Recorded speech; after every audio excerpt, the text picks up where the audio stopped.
Welcome back once again. What should the role of the police be doing during a public protest? Should officers confront demonstrators with force the moment tension rises? Or should they protect both the protesters and the wider public while allowing peaceful demonstrations to continue? Those questions have ignited debates across Africa after CNN international correspondent Larry Madowo praised the conduct of South African police during the country's recent anti-migrant protests. His comments have now sparked wider discussions about how protests are policed across the continent, particularly in countries such as Nigeria, Kenya, Uganda, and Tanzania. Covering the demonstrations in South Africa, Larry Madowo shared videos showing police officers escorting protesters as they marched through the streets. Rather than blocking the demonstrations, dispersing crowd, or immediately using force, officers were seen leading the procession while maintaining security around participants and nearby communities. According to Madowo, the focus of the security operation appeared to be ensuring that protests remain peaceful while protecting lives and property. Speaking during his coverage, Madowo noted that South African police did not respond with tear gas, live ammunition, or deadly force simply because people had been taken to the streets. Instead, he observed officers accompanying the protesters throughout the demonstrations. He remarked that police were escorting the marchers without blocking their movements, without attempting to stop them from exercising their right to assemble, and without shooting them. Those comments immediately attracted attention across Africa because they touched on one of the continent's most sensitive issues, the relationship between security forces and public protests. Madowo also pointed out that many residents appeared to support the demonstrations, with some cheering as protesters passed through different communities.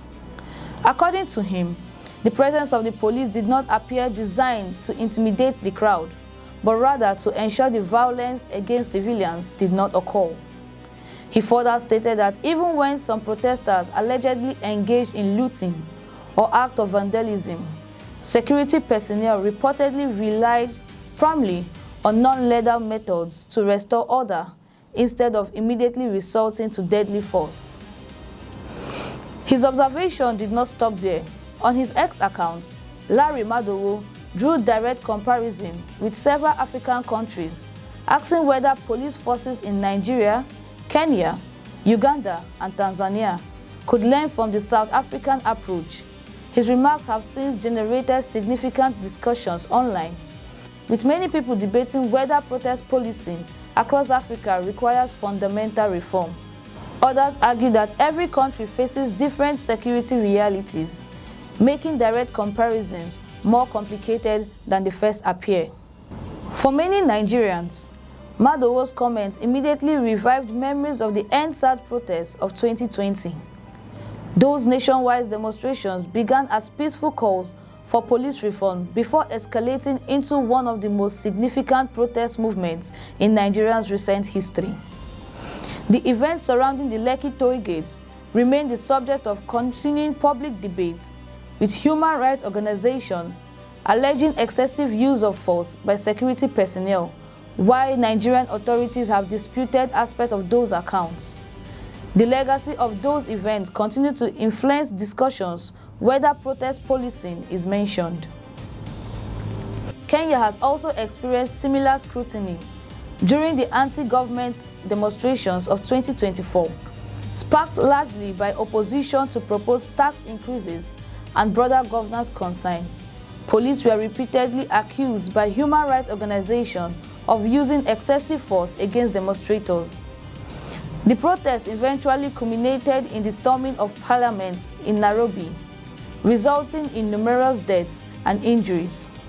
Kenya authorities maintained that officers acted to restore public order amid widespread violence, while rights groups argued that excessive force have been used against protesters. This naturally raises an important question. Can one country's policing model simply be copied by another? South Africa's recent demonstration occurred under specific political, legal, and operational circumstances. Every protest presents unique challenges depending on crowd size, security intelligence, level of violence, and threats to public safety. Yet, one principle remains widely accepted in democratic societies. Law enforcement agencies are expected to protect both public order and fundamental rights, including the right to peaceful assembly, while using force only when it becomes lawful, necessary, and proportionate. Supporters of the South African approach argue that escorting peaceful demonstrators reduces tension between protesters and security forces, while allowing police to intervene quickly if criminal activity emerges. Critics, however, point out that every situation is different and that comparison should carefully consider the specific facts surrounding each protest before drawing broad conclusions.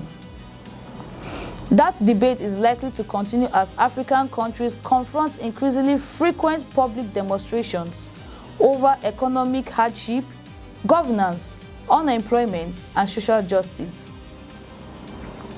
Larry Madowo's comments have therefore become much bigger than a single protest in South Africa.